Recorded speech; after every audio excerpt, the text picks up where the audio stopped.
Hello' everyone, জিকে modern Assam YouTube চেনেললৈ আপোনালোকক স্বাগতম জনাইছোঁ। এডিআৰই গ্ৰেড 3 এণ্ড গ্ৰেড 4 লগতে অসম পুলিচৰ বাবে কিছুমান গুৰুত্বপূৰ্ণ MCQ প্ৰশ্নৰ উত্তৰ আগবঢ়াইছোঁ। প্ৰশ্নসমূহ জিকে অৰ্থাৎ খেল ধেমালিৰ পৰা লোৱা হৈছে। আশা কৰোঁ ভিডিঅ'টোৰ জৰিয়তে আপোনালোকৰ ভালেখিনি সহায়ক হ'ব। ভিডিঅ'টো ভাল লাগিলে এটা লাইক কৰিব, লগতে চেনেলটো ছাবস্ক্ৰাইব কৰি ৰাখিব যাতে আপোনালোকৰ বাকী যিবোৰ বিষয় আছে সেইটো বিষয়ৰ প্ৰশ্ন উত্তৰ মই এইটো চেনেলৰ জৰিয়তে আপোনালোকলৈ আগবঢ়াব পাৰোঁ। আহক আমি এতিয়া মেইন ভিডিঅ'লৈ যাওঁ ব'লা। আজিৰ প্ৰথমটো প্ৰশ্ন কৈছে বিশ্বৰ আটাইতকৈ পুৰণি খেলবিধ কি? ইয়াতে চাব চাৰিটাকৈ অপশ্যন দিয়া আছে। অপশ্যনকেইটাৰ ভিতৰত সঠিক উত্তৰ যিটো হয় এইটো কৈ দিয়া হ'ব। এই চাৰিটা অপশ্যনৰ ভিতৰত সঠিক উত্তৰটো হ'ব অপশ্যন নাম্বাৰ ক, ধনুৰ্বিদ্যা। ধনুৰ্বিদ্যা হৈছে বিশ্বৰ আটাইতকৈ পুৰণি খেল।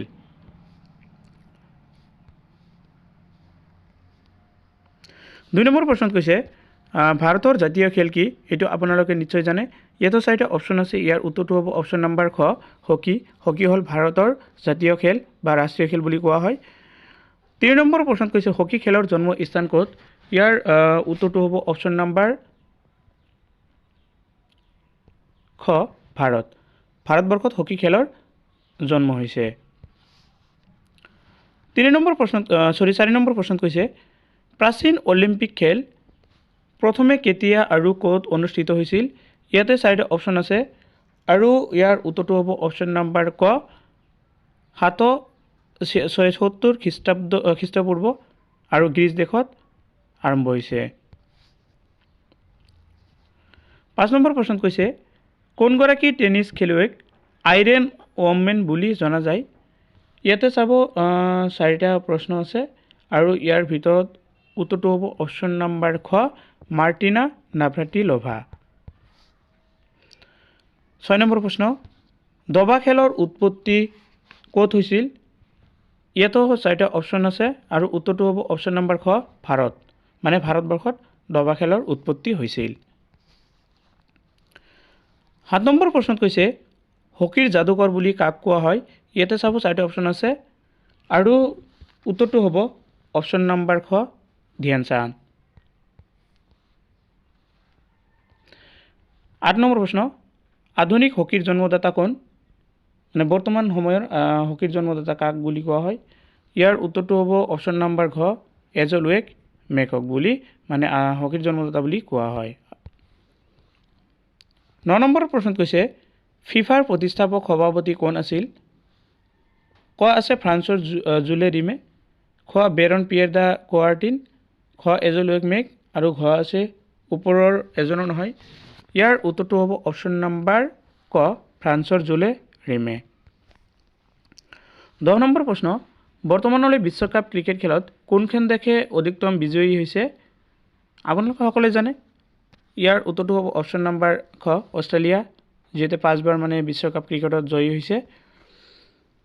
11 নম্বৰ প্ৰশ্ন বিশ্বকাপ ক্ৰিকেট খেল কিমান বছৰৰ মূৰত হয়? এইটো হ'ব অপশ্যন নাম্বাৰ গ, 4 বছৰৰ মূৰে মূৰে বিশ্বকাপ ক্ৰিকেট খেল হয়। 12 নম্বৰ প্ৰশ্ন বিশ্বৰ কোনজন খেলুৱৈয়ে এদিনীয়া আৰু টেষ্ট খেলত সৰ্বাধিক ৰান আৰু শতক অৰ্জন কৰিছে? একেটাৰ ভিতৰত সঠিক উত্তৰটো হ'ব অপশ্যন নাম্বাৰ ক, শচীন তেণ্ডুলকাৰ। 13 নম্বৰ প্ৰশ্ন বাস্কেটবলৰ জন্মস্থান ক'ত? ইয়াতে চাব চাৰিটা অপশ্যন আছে আৰু একেটাৰ ভিতৰত উত্তৰটো হ'ব অপশ্যন নাম্বাৰ ঘ, আমেৰিকা। আমেৰিকাত বাস্কেটবলৰ জন্ম হয়। 14 নম্বৰ প্ৰশ্ন টেনিছ খেলৰ জন্মভূমি ক'ত? ইয়াতো চাৰিটা অপশ্যন আছে। এইকেইটাৰ ভিতৰত সঠিক উত্তৰটো হ'ব অপশ্যন নাম্বাৰ ক, ফ্ৰান্স। ফ্ৰান্সত টেনিছ খেলৰ জন্ম হৈছে। 15 নম্বৰ প্ৰশ্নটোত কৈছে কোনগৰাকী খেলুৱৈয়ে বিশ্বকাপ ফুটবল আৰু ক্ৰিকেট উভয়তে খেলিছিল? ইয়াতে অপশ্যন কেইটাৰ ভিতৰত সঠিক উত্তৰটো হ'ব অপশ্যন নাম্বাৰ ক, ভিভ ৰিচাৰ্ডছ। 16 নম্বৰ প্ৰশ্ন বিশ্বকাপ ফুটবলত আটাইতকৈ বেছি গ'ল দিয়া খেলুৱৈগৰাকী কোন? ইয়াতে চাব বহুত কেইটা অপশ্যন আছে, চাৰিটা অপশ্যন আছে। এইকেইটাৰ ভিতৰত সঠিক উত্তৰটো হ'ব অপশ্যন নাম্বাৰ ক, গাৰ্ড মুলাৰ। 17 নম্বৰ প্ৰশ্ন এছিয়াৰ কোন ঠাইত সৰ্বপ্ৰথম অলিম্পিক অনুষ্ঠিত হৈছিল ক আছে টকিঅ' খ এথেন্স গ পেৰিছ খ এটাও নহয় আৰু ইয়াৰ উত্তৰটো হ'ব অপশ্যন নম্বৰ ক টকিঅ'ত এছিয়াৰ মানে সৰ্বপ্ৰথম অলিম্পিক অনুষ্ঠিত হৈছিল নেক্সট প্ৰশ্নত কৈছে অলিম্পিকত অংশগ্ৰহণ কৰা প্ৰথম ভাৰতীয় মহিলাগৰাকী কোন আছিল ইয়াতে চাৰিটা অপশ্যন আছে আৰু এইকেইটাৰ ভিতৰত উত্তৰটো হ'ব অপশ্যন নম্বৰ গ নীলিমা ঘোষ 20 নম্বৰ প্ৰশ্ন অলিম্পিকৰ বেডমিণ্টন খেলত ভাগ লোৱা অসমীয়া খেলুৱৈজন কোন ইয়াৰ উত্তৰটো হ'ব অপশ্যন নম্বৰ ক দীপাংকৰ ভট্টাচাৰ্য 21ত কৈছে অলিম্পিকত প্ৰতিনিধিত্ব কৰা প্ৰথমগৰাকী ভাৰতীয় মহিলা এথলেট কোন আছিল ইয়াৰ উত্তৰটো হ'ব অপশ্যন নম্বৰ ঘ মেৰী ডিচুজা 22 নম্বৰ প্ৰশ্নত কৈছে অলিম্পিকৰ হকী খেলত ভাৰতে বৰ্তমানলৈকে কিমানবাৰ স্বৰ্ণ পদক লাভ কৰিছে এইকেইটাৰ ভিতৰটো হ'ব 8 বাৰ মানে 2012 চনলৈকে 8 বাৰ স্বৰ্ণ পদক লাভ কৰিছে 23 নম্বৰ প্ৰশ্ন বিশ্বকাপ ফুটবলৰ আয়োজক ফিফাৰ চৰকাৰী ভাষাটো কি ইয়াৰ উত্তৰটো হ'ব অপশ্যন নম্বৰ গ ফৰাচী 24 নম্বৰত কৈছে 17 বছৰ 42 দিন বয়সত খেলি পূৰ্বৰ সকলো অভিলেখ ভংগ কৰা ফুটবল খেলুৱৈগৰাকী কোন ইয়াৰ উত্তৰটো হ'ব অপশ্যন নম্বৰ খ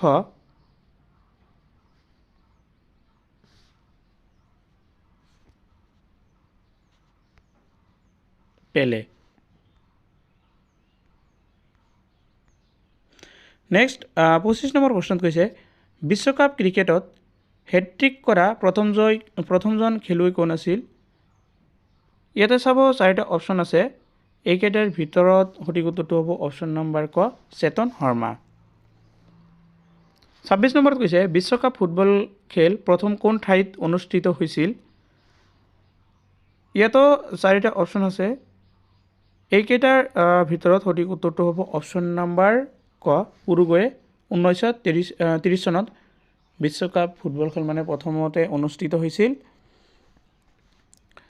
27 নম্বৰ প্ৰশ্ন প্ৰথম কোন ভাৰতীয় মহিলা এথলীট অলিম্পিকত অংশগ্ৰহণ কৰিছিল ইয়াৰ উত্তৰটো হ'ব অপশ্যন নম্বৰ খ মেৰী ডিচুজা 28 নম্বৰ প্ৰশ্নত কৈছে অলিম্পিকৰ টেনিছ পদক পোৱা প্ৰথমগৰাকী ভাৰতীয় খেলুৱৈ কোন ইয়াৰ উত্তৰটো হ'ব অপশ্যন নম্বৰ ক লিয়েণ্ডাৰ পেছ 29 নম্বৰ প্ৰশ্ন অলিম্পিকত অংশগ্ৰহণ কৰা প্ৰথম অসমীয়া মহিলা খেলুৱৈগৰাকী কোন ইয়াৰ উত্তৰটো হ'ব অপশ্যন নম্বৰ গ লাভলীনা বৰগোহাঁই আজি একেবাৰে শেষৰ প্ৰশ্ন অৰ্থাৎ 30 নম্বৰ প্ৰশ্নত কৈছে অলিম্পিকত অংশগ্ৰহণ কৰি পদক অৰ্জনেৰে অসমৰ ক্ৰীড়া জগতক গৌৰৱান্বিত কৰা অসমীয়া খেলুৱৈগৰাকী কোন ইয়াৰ উত্তৰটো হ'ব অপশ্যন নম্বৰ ঘ লাভলীনা বৰগোহাঁই আজিৰ ভিডিঅ' এইখিনিলৈকে আগলৈ ইয়াতকৈ ভাল ভাল ভিডিঅ' চাবৰ বাবে চেনেলটো অৱশ্যই ছাবস্ক্ৰাইব কৰি ৰাখিব আৰু ভিডিঅ'টো সম্পূৰ্ণকৈ চোৱাৰ বাবে আপোনালোকক সকলোকে ধন্যবাদ জনাইছোঁ